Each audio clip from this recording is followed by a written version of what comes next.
Seja muito bem-vindo, investidor, investidora.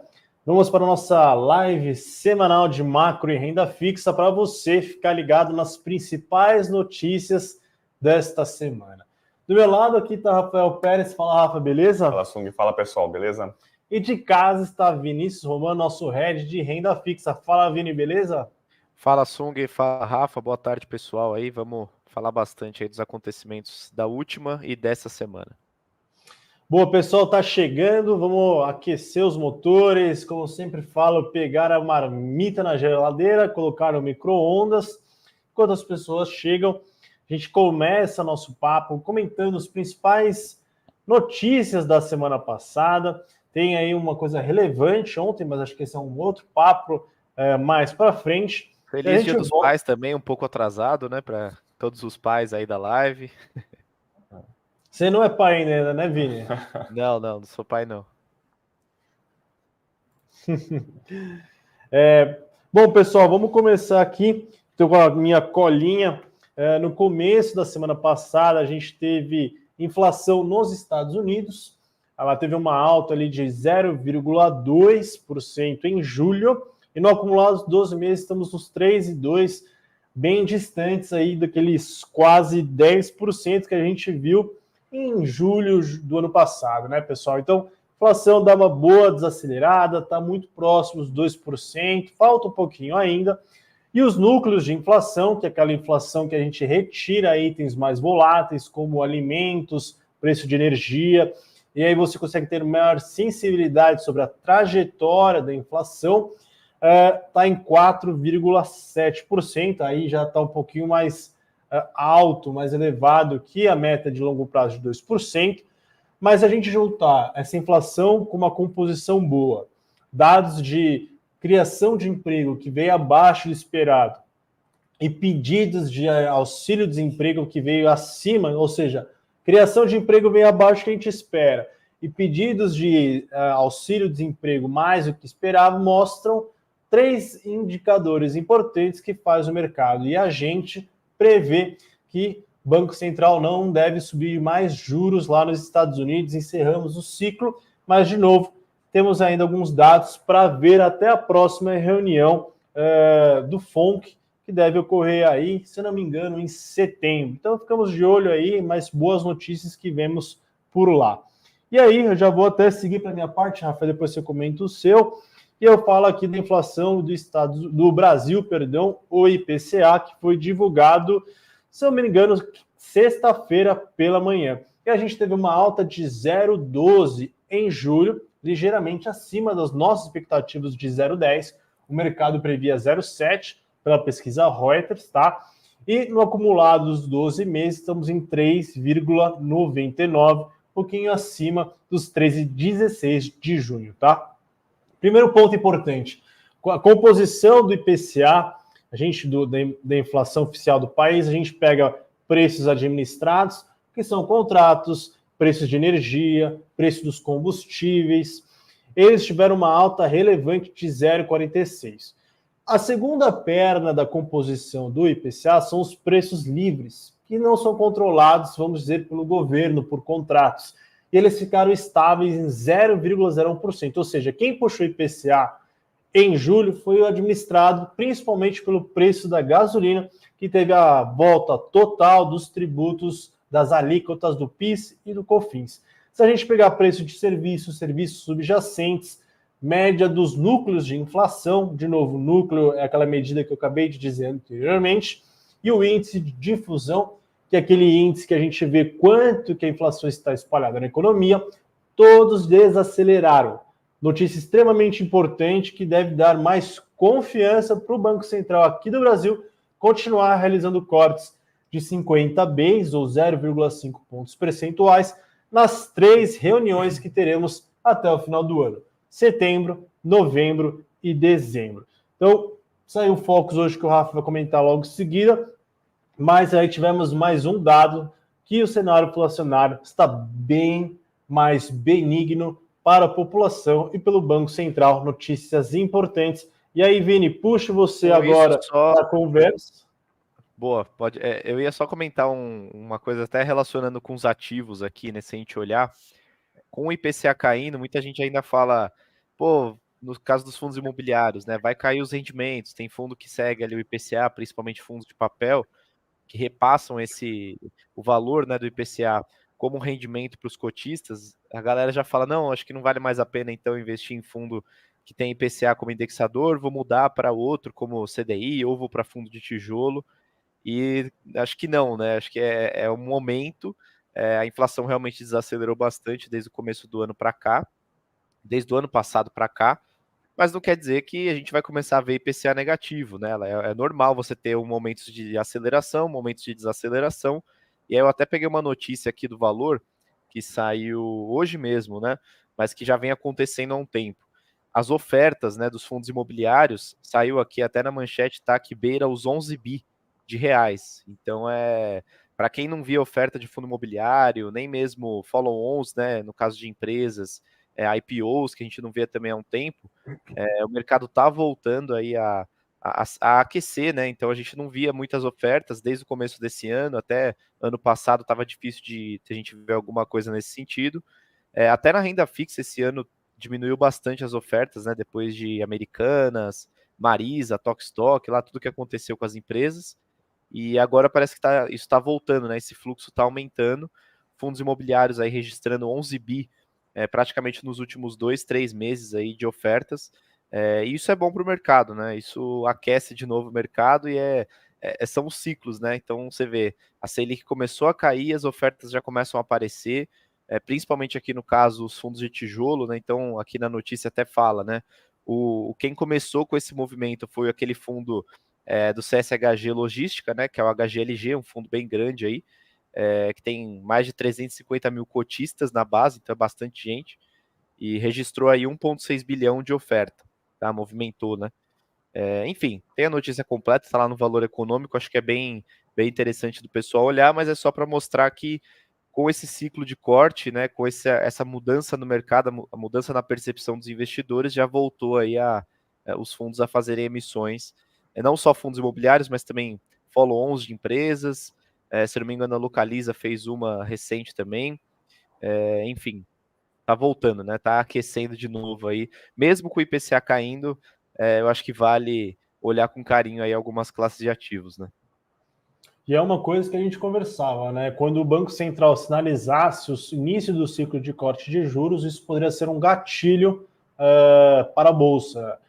Eu sei que a gente está ali mais na estabilidade, travado no 117, 118 mil pontos, não tem aquele estilingada, mas a confiança, a percepção tende a melhorar. O Rafa até escreveu um texto hoje sobre choque de credibilidade, a gente fala muito de confiança aqui, que são essenciais para a retomada de um ciclo virtuoso na economia. É um passo inicial, tem muito caminho pela frente, né?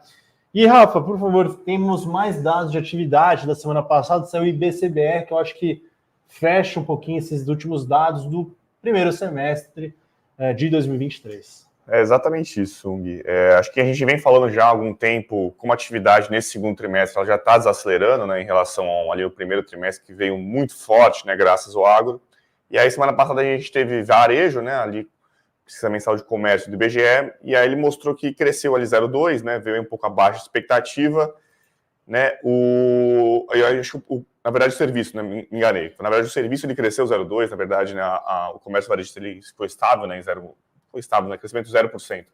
Mas falando primeiro do serviço, né, acho que os serviços ele tem sido um dos pilares de sustentação da atividade nesse primeiro semestre, né, ele surpreendeu positivamente, né? E como o serviço ele tem um peso muito forte na economia, aí quase 70%, ele segura muito a economia, né? A economia poderia estar desacelerando mais se não fosse os serviços, que ainda tem se mantido mais resiliente. A gente, obviamente, vê uma certa acomodação, está crescendo menos, mas ainda assim é um crescimento robusto, né? E resiliente, que tem feito com que a atividade econômica ainda aqui no Brasil esteja um pouco melhor. Obviamente que aí no cenário de juros mais elevados, né? As famílias aí mais inadimplentes e tudo mais, tendência que a gente vê de uma maior estabilidade até o final do ano, mas ainda assim, né, os serviços ele tem sido aí um motor importante, ele foi no passado um motor importante da economia, e esse ano ele ajudou muito também, né, porque ele conseguiu manter uma certa resiliência.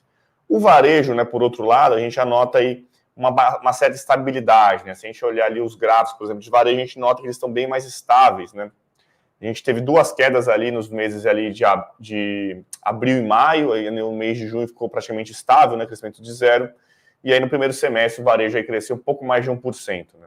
E o varejo, sim, ele acaba sendo mais afetado aí porque o consumo das famílias aí, as famílias estão mais endividadas, né, a inadimplência está em alta, isso acaba afetando um pouco, o cenário de juros alto também acaba influenciando muito nessa questão do consumo, né, então isso aí fez com que o varejo aí, né, andasse mais de lado, tivesse um desempenho um pouco pior, né? E ele é mais um dado aí, se a gente tirar, né, o varejo, o serviço, olhar mais para o varejo, indústria, a gente nota que esse sim tem sofrido mais, né? Tem sido mais atingido pelas taxas de juros elevadas, né? E aí essas questões ligadas aí ao consumo das famílias, né? Então, acho que, mas por outro lado, né, acho que um ponto relevante é acho que o início de queda de juros, né? O ciclo de queda de juros, né, uma melhora na confiança dos consumidores, né, olhando mais para o futuro, né, não tanto para o momento, né, o momento é ainda mais desafiador, olhando para o futuro, acho que isso aí pode acabar beneficiando um pouco o varejo, né, olhando mais para os próximos meses, para o ano que vem.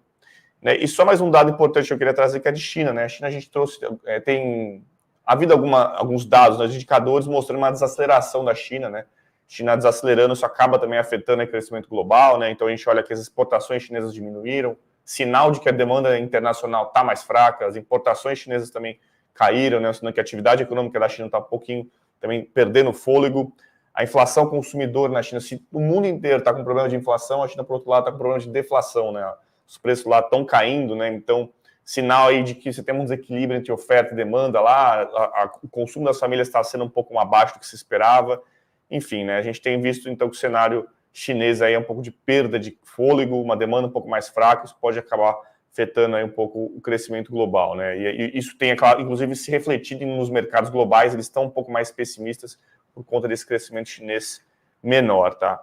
E aí, falando de BCBR, né? O BCBR, acho que ele foi esse último dado para a gente saber como foi o trimestre, né? O primeiro semestre também.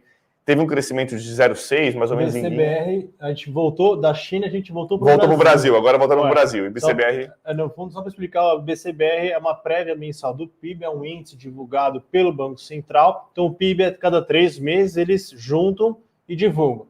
E aí eu vou falar, mas como que a gente pode acompanhar mensalmente, né? E aí o Banco Central foi lá e desenvolveu, né, o IBCBR, Índice de Atividade da Economia Brasileira, mensal, que é, no fundo, um compilado aí de vários indicadores da atividade econômica, e aí a gente volta para o Brasil da China, que sumariza um pouco o final aí desse primeiro semestre. Exato, acho que era o último dado que faltava para a gente ter uma noção melhor, é o termômetro de como está a atividade brasileira, e ele cresceu aí 0,6, veio em linha com o mercado, né, se a gente olhar, teve uma queda quase mais de 2% ali em maio, enfim, né, ele tem tido ali quase seus altos e baixos de BCBR, o importante é que houve um crescimento, pelo menos em linha com as estimativas, mas eu acredito aí que ele mostra que esse segundo trimestre a gente deve fechar com um crescimento bem abaixo do que a gente teve no primeiro trimestre, só lembrando que o dado de PIB do segundo trimestre vai sair agora no dia 1º de setembro, né?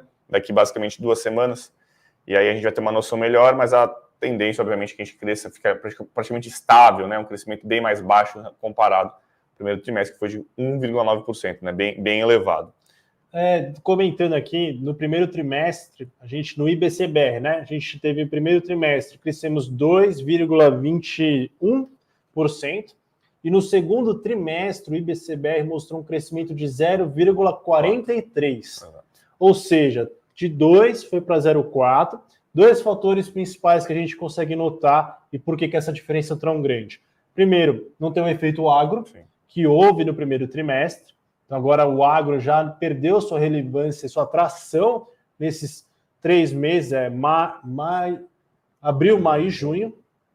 E a gente começa a notar que, dado que não tem agro, a gente vê uma desaceleração da atividade econômica, muito por conta dessa política monetária de juros elevados, bastante restritiva.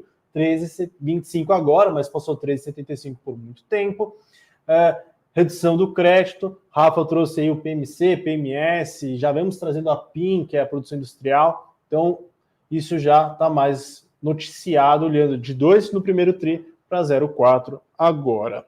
A gente falou um pouco disso quando saiu o dado de PIB, que surpreendeu, né, que muita gente comemorou, né, e acho que até aqui na live a gente comentou, não sei se foi o Rafa ou você, mas que quando a gente olhava qualitativamente os dados, os grupos, já havia alguma desaceleração e o que estava puxando mesmo para cima era justamente o agro.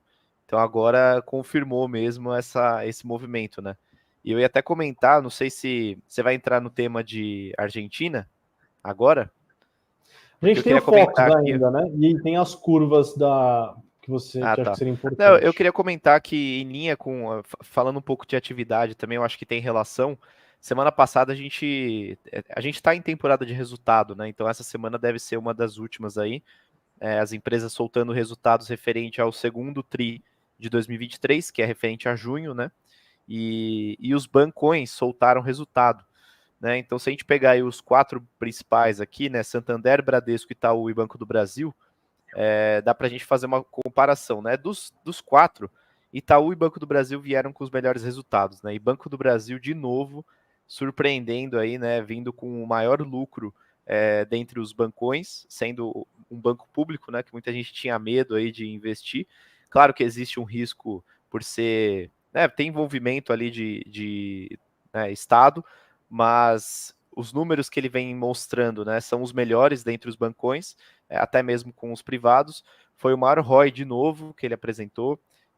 Carteira de crédito está um pouquinho abaixo da do Itaú, mas em termos de crescimento vem crescendo muito, muito puxado pelo agro, né? Então, Rafa, vocês comentaram aí sobre o agro no primeiro trimestre, apesar de não ter crescido tanto e mostrado isso no índice para o segundo tri, na carteira do Banco do Brasil tá um negócio assim, não para de crescer, todo trimestre vem crescendo e assim, não é uma coisa tão fácil de se crescer, porque a carteira já está em um tri, né, que não é qualquer número aí que a gente vê, e é praticamente um terço para cada segmento, né? Então hoje no Banco do Brasil, lá se a gente olhar, é um terço para agro, um terço para PJ e um terço PF, né? Que é uma divisão bem interessante, né? Se a gente olhar. Claro que tem os segmentos dentro de cada classe, né? Mas assim, em linhas gerais, a carteira está dividida dessa forma.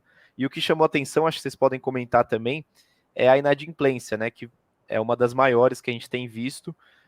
Acho que também muito relacionada ao cenário que a gente está vendo, né, nesse ano, no final, desde o final do ano passado, aumento de juros também acho que contribuiu para esse resultado.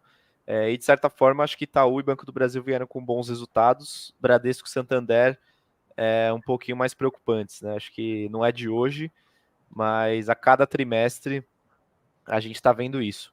E aí os executivos, principalmente Santander e Bradesco, eles falaram que talvez a inadimplência tenha chegado ao pico. Então no terceiro tri aí a gente vai ver se realmente chegou ao pico ou não, né? Mas é isso, acho que dos 4 aí o que chamou mais atenção, tirando Itaú e Banco do Brasil, foi a inadimplência que para todos cresceu, né? Para alguns em um nível um pouco maior, que já chama um pouco de atenção, para outros, como o Banco do Brasil, se a gente pegar, está abaixo da inadimplência do sistema, mas ainda assim é a maior se a gente olhar desde o ano passado. Então cresceu, mas cresceu menos que os outros, né? Enfim, acho que isso tudo se relaciona com a atividade, né? Os dados que o Rafa e você estavam comentando até aqui. Boa. Vamos passar aqui para a sua parte, Vini, a gente comentar um pouquinho de renda fixa, só para o pessoal saber. A gente passa para o Fox, depois a gente passa aí para a Argentina, nossos comentários breves aqui sobre o que aconteceu ontem. Boa. Vocês estão Boa. enxergando? Dá para ver sim, acho que o pessoal consegue enxergar. Então a gente sempre gosta de mostrar, né, a curva de juros, como que ela tá em relação à semana anterior e ao mês anterior, né, para o pessoal entender. Aqui a curva de juros ela mostra basicamente para cada vencimento, né, no eixo horizontal aqui embaixo, qual que é a média de juros, né, de hoje até aquele vencimento específico. Então se a gente pegar ali janeiro de 2027, é a média anual do quanto vai ser o juro de hoje até esse vencimento de janeiro 27, né? Que hoje eu não estou enxergando muito bem ali, mas deve estar algo em torno ali de 10, entre 10 e 11%, né? 10,09. Exato. Então a gente vê, o que importa aqui é ver a movimentação da curva. Então dá para ver que no curto prazo ela vem caindo em relação ao mês anterior e à semana anterior, e no longo prazo, que vai mais para o lado direito aqui, ela subiu um pouquinho, mas nada muito relevante também se a gente comparar aí com 6 meses atrás, 3 meses atrás. A gente sempre comenta que o movimento mais forte ali para a gente comparar costuma ser em um período um pouco maior, né, para a gente analisar. Aqui a gente está vindo um período relativamente curto, então o movimento não é tão intenso. Mas isso está nessa linha amarela para a linha azul, né, que é de um mês atrás para hoje, ela está pegando aí a reunião do Copom que teve na primeira semana de agosto. E como o Copom ele surpreendeu com meio, né, ele cortou meio ao invés de 25, que era o que muita gente esperava, você vê que no curto prazo essa queda foi mais intensa, né? O mercado esperava 25, como o Copom veio com meio, a curva se ajusta já logo no dia seguinte para poder refletir as expectativas, né, e a trajetória da Selic. Então, isso daí, né, esse desenho nada mais é do que a trajetória da Selic em um determinado dia, né? Então, na linha azul é hoje, na linha branca semana passada e na linha amarela mês passado. Então, basicamente, a grande queda aí no curto prazo é porque na reunião do Copom veio essa surpresa aí de corte mais intenso, né? Então, e até no longo prazo isso se reflete, né? Então você fala, pô, o Banco Central vai cortar mais agora, mas o mercado já fala, não, então ele vai cortar mais agora, mas lá na frente ele vai precisar subir mais do que ele esperava também. Então sempre conta a curva conta essa história, né? É claro que a gente não consegue atribuir a uma única variável, porque várias coisas influenciam aqui, mas quando a gente vê de um dia para o outro, principalmente em reuniões do Copom, geralmente é isso, assim, pô, Copom surpreendeu cortando mais hoje, mas o mercado já precifica um pouco mais lá na frente, por isso que a curva azul aí está um pouco mais para cima no longo prazo. Né, mas acho que em linhas gerais, tirando esse fato aí do Copom, né, que está englobando nesse período que a gente está olhando, é muito do que a gente tem falado, né? A gente vai ver no Focus aí que poucas mudanças aconteceram na parte de juros, especificamente. Né? Não sei se vocês têm alguma visão diferente, mas eu acho que é mais ou menos isso. Por mim, acho que é isso aí, Rafa. Perfeito, Vini, acho que é isso mesmo. Seguimos aqui para o penúltimo grande tema. O Rafa, acho que ele sempre manda o áudio aí para os assinantes, certo? No Telegram. A gente divulga o relatório hoje da macroeconomia às 8, se eu não me engano, 8 e 9, né? E aí, para a atualização do Focus, a gente manda um áudio no Telegram, você que é assinante. Se eu não me engano, no site tem indicações de como acessar ou até na área de membros, se você não é assinante. No site você consegue, né? Lá tem um ícone que você coloca lá para participar do grupo do Telegram. E acho que, eu acho que o movimento hoje, né, do Boletim Focus, que teve hoje às 8h30 da manhã, ele tem sido um pouco mais ou menos o que a gente tem visto nas últimas semanas, ou seja, uma certa estabilidade da maioria das expectativas em relação às diversas variáveis, né? Então, começando, por exemplo, por IPCA, inflação. Para esse ano continua estável, então segunda semana seguida que se manteve ali em 4,84. Para o ano que vem, 2024, também uma leve queda marginal ali, a quarta semana seguida de queda, inclusive, um bom sinal, caiu para 3,86, 2025 e 2026 ali estabilizado em 3,5. Acho que enquanto a gente não teve grandes notícias, né, que possam aí alterar as expectativas em relação à inflação, vamos ver como é que vai ser a questão do governo lidando aí com essa defasagem dos preços da gasolina, né, dos combustíveis. Isso aí pode trazer talvez alguma alteração, mas quando a gente olha aí para o cenário de inflacionário, não temos grandes novidades, isso tem possibilitado essa manutenção aí do IPCA nas expectativas. Em relação ao PIB, também a gente teve uma outra alta aí de segunda semana seguida de elevação para o PIB desse ano, foi para 2,29, né, convergindo muito para o nosso cenário, né, que a gente também está com um cenário muito próximo aí de 2,3% para esse ano, então acho que a maioria das casas, né, de análise colocando entre 2% e 2,5% o crescimento do PIB, né, e para os anos seguintes, aí 2024, 2025, 2026, se manteve estável, né, então a gente não viu ainda nenhum dado aí muito discrepante de atividade que justificasse alguma mudança maior aí de expectativas em relação ao PIB. Então, 1,3% para o ano que vem, 1,9% para 2025 e 2% para 2026. Para o câmbio, né, a gente também viu aí poucas mudanças. Esse ano aí, uma certa desvalorização, estava em R$ 4,90 para R$ 4,93. Para o ano que vem ali está em 5, né, então está a mesma coisa, né, segunda semana seguida manteve estável, mas também uma leve alta em 2025 para R$ 5,09. Tá? Então, acho que, na verdade, a gente não viu grandes mudanças também no câmbio, né? Uma certa desvalorização, mas aí muito mais, né, uma recomposição aí de expectativas. E por fim, Selic, né? A Selic também se manteve estável, né, em todos os anos, aí, então terminando 2023 em 11,75 e 2024 em 9, né? E 25 e 26 em 8,5. Então, não teve grandes alterações, mais algumas recomposições ali em alguns itens. No geral, acho que o mercado ele já colocou ali no papel praticamente tudo que ele acredita que pode ter de grandes alterações. A gente pode ver mais aí mudanças pontuais nas próximas semanas, ou algum evento que justifique mais alguma alteração dessas expectativas. No mais, acho que o cenário aí é bom. A gente ancorou aí praticamente as expectativas nos diversas variáveis, né? Bom, algum comentário, Vini? Não, acho que o Rafa foi perfeito aí na análise. Muito bom, meus caros. Vamos aí para o último grande tema da live, que é a Argentina. E aí a gente... Só uma coisa. Aqui, aproveitando que o professor Baroni comentou aqui, eu ia falar um pouco da live, fazer um convite aí para o pessoal que hoje à noite, né, às 8 horas da noite, vai ter uma live com o professor Baroni e o João Daronco, que é nosso analista de ações Brasil aqui na Suno. E eles vão falar sobre investimentos no geral, acho que aproveitando até que eu comentei aqui sobre a janela se abrindo de novo para as emissões de fundos imobiliários, de empresas, eu acho que é interessante para quem está esperando aí para investir, né? Está esperando um momento melhor para investir.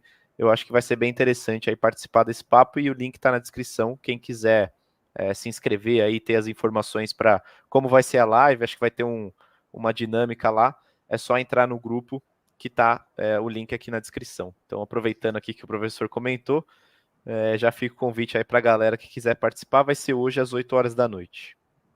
E junto ali na descrição tem um livro que eu e o Rafa acabamos de reformular alguns meses atrás sobre alguns princípios básicos e desvendando a macroeconomia, com juros, câmbio, inflação, análise setorial, economia comportamental. Então tá um livro bem completo, tá de graça, aqui no link também você pode se inscrever. E indo para a grande notícia de ontem, tivemos eleições, prévia das eleições na Argentina, conhecido como El Paso. Basicamente ali você tem eleições, votações das pessoas para um determinado candidato. E de lá você tem uma maior noção sobre quem são os principais candidatos, e até ontem o El Paso era um indicativo quase certo de quem iria ganhar. Mas agora, dada essa polarização que tem, esse resultado que a gente teve ontem, ainda a gente não tem um cenário tão claro que vai acontecer no dia 22 de outubro, que vai se dar as eleições em si. Então ontem a gente teve uma prévia, e aí basicamente ali se define as cabeças, a chapa das coalizões, né? Então a gente tem um lado o Javier Milei, aí na parte de coalizão do governo, que é...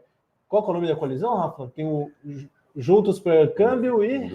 Acho que é Unidos pela Pátria. Se não me engano. Tem o outro, me fugiu, mas tem um nome para coalizão da base do governo, que aí tinha dois candidatos, o Sérgio Massa... União pela Pátria. União pela Pátria, né? A coalizão do governo. Tinha o Sérgio Massa e um outro candidato.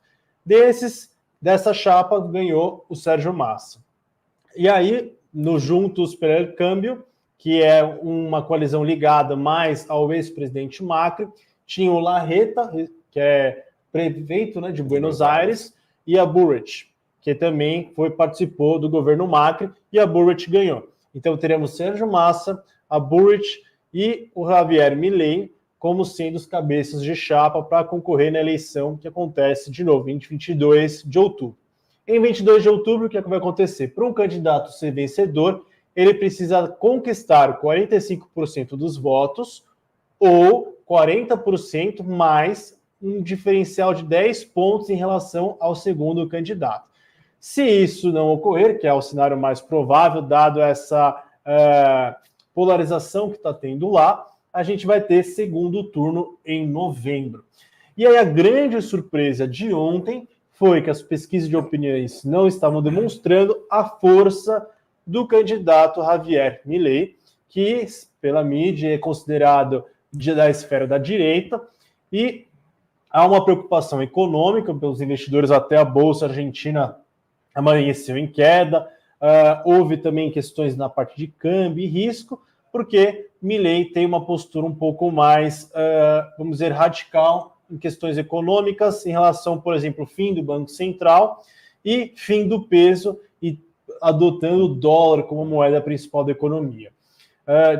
E aí, o grande ponto é que a gente vê nas análises é que a população argentina está cansada da política, porque se passou-se anos, tanto do governo Macri como o governo mais da linha peronista, estava cansado de ter recessão, juros a 118%. Aumentou hoje. Aumentou hoje em 21 pontos percentuais, os juros na Argentina, 118%, inflação mais de 100%, recessão, crise econômica, então a população está cansada. E aí todo mundo começou a dar mais enfoque, né, em Milei, e Milei se disparou com 30%, se eu não me engano, mais de 30% dos votos no El Paso ontem, surpreendendo. E aí o grande diferencial pega o Milei com 30%, pega a ala governista, se somar os dois candidatos, se eu não me engano, dava 26. 27, 26. E aí, se pegar a ala ligada ao Macri, que eram os dois candidatos, o Larreta e a Burrit, davam 27. Ou seja, nem os candidatos do governo, nem os candidatos do Macri, juntos, não passavam o Milei. E isso que surpreendeu na eleição de ontem. E aí a gente tem até o amigo do Raf, que é cientista político, disse, olha, a ala do Macri investiu muito em propaganda, campanha na rua, outdoor, e olhando, conversando lá com os amigos dele, falou, olha, talvez, mesmo com esses incentivos, esse investimento, há uma perda de tração da ala do Macri. Então ainda está um cenário um pouquinho nebuloso sobre o que vai acontecer na Argentina, tá? Não sei se você tem alguns comentários, Rafa. Pô, acho que tem bastante coisa interessante para falar de Argentina. A gente escreveu um texto, né, justamente falando sobre esse cenário argentino, que ele tem sido muito marcado por eleições muito incertas, uma crise econômica, só que a bolsa em alta. Apesar de já estar caindo hoje, a bolsa argentina tem tido um desempenho muito bom ali, principalmente quando a gente olha ela em dólar, né? Mas acho que alguns pontos, né, a gente... No passado, nota, se não me engano, se não foi a melhor, foi uma das melhores em termos de performance em dólar. Ano passado e esse, né? Exatamente, Vini, bem pontuado. E o que a gente tem notado ali é um movimento até um pouco parecido com no Brasil ali em 2018, né? Acho que um pouco da dificuldade das pesquisas eleitorais pegarem esse movimento, né, mais de um eleitorado aí querendo um pouco se livrar dessa polarização que tinha muito forte ali, né? Que era mais o bloco do Macri, centro-direita, com o bloco peronista, né? Então, as pesquisas mostravam ali o Milei, na verdade, se eu não me engano, em segundo, terceiro, e agora mostrou ele bem à frente, né? Então, acho que, primeiramente, como essa dificuldade que as pesquisas eleitorais têm de pegar esse voto aí, às vezes, mais de revolta mesmo, né? Em relação ao sistema político, né? Essa questão do radicalismo, talvez, do Milei ali, dessa questão de acabar com o Banco Central, dolarizar toda a economia argentina, né? Vamos ver como é que se ele vai continuar com esse discurso, se ele vai ter que dar uma moderada, essa é uma questão importante ali, porque muito provavelmente vai caminhar agora então Massa, né, que é do bloco peronista, só que ele tem ali um problema, né, que ele é o ministro da economia no momento que a economia está com uma inflação acima de 100%, recessão, como você bem falou, juros muito altos, então o bloco governista ele vai ter uma dificuldade imensa, porque a revolta da população é muito grande, né? E você tem a Burrit, né, que no final das contas ela seria mais ligada ao bloco do Macri, ela é um pouco mais próxima em umas propostas, né, do Milei, mas assim, ainda é muito incerto o cenário, né? Muito provavelmente a gente vai ter segundo turno, né? Você vê que estão muito próximos ali, né, as coalizões, né? É que o Milei, ele é uma coalizão, né? Você tem a gente olhar ali a coalizão da peronista, tal, tem ali dois candidatos, o bloco do Macri tem mais dois. Então, a gente vê que o Milei, ele virou uma força política muito grande, né? E a gente nota, né, um amigo meu, o João, ele morou na Argentina, ele esteve lá recentemente e ele ficou um pouco até surpreso, né, de que vendo como o Milei tem ganhado cada vez mais força entre a população, né? E acho que só para finalizar, eu acho que essa questão da Bolsa Argentina, né? Você pode falar, pô, mas o cenário tá ruim, as eleições incertas e a Bolsa tem tido uma performance boa, né? O que a gente tem visto ali no índice Merval, né, que é o índice da Bolsa Argentina, é que ele tem se destacado um pouco por conta de alguns pontos, né? Primeiramente, né, acho que tem a questão de como que ele é formado, ou seja, as empresas que estão ali no Merval são muito ligadas ali a serviço financeiro, mas também muito ligadas à energia, né, a algumas commodities, isso beneficiou bastante o índice, né, a gente escrevendo sobre isso, a gente viu que algumas medidas do governo, ele beneficiou uma série de empresas, né, produção de gás natural, exploração de gás natural, no setor de petróleo e gás. Então, esse é um setor que tem tido um bom desempenho, e isso acabou influenciando muito, né, o índice Merval muito concentrado nessas empresas.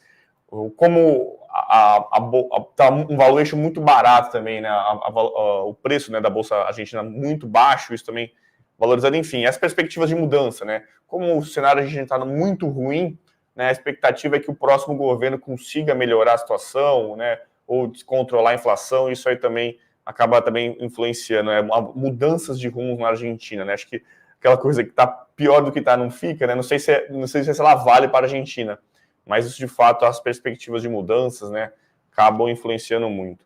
Mas, no geral, a Argentina ainda é bem complexa a situação lá, né? Uma crise muito forte, eleições bastante incertas, né? O Milei com algumas propostas um pouco mais radicais, vamos ver se ele vai continuar bancando essas propostas, porque não é fácil você falar que você vai acabar com o Banco Central, né? Não é trivial, né? Então, enfim, é bom a gente continuar de olho aí no que vai acontecer nos próximos capítulos. Tem 3 pontos que eu quero chamar a atenção. O primeiro é que se tivermos uma maior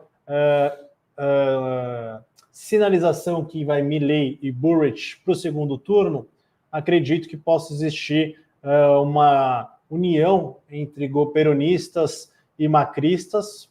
É uma especulação, tá, pessoal? Mas é algo que pode acontecer contra o Milei, que também pode bagunçar um pouco as eleições.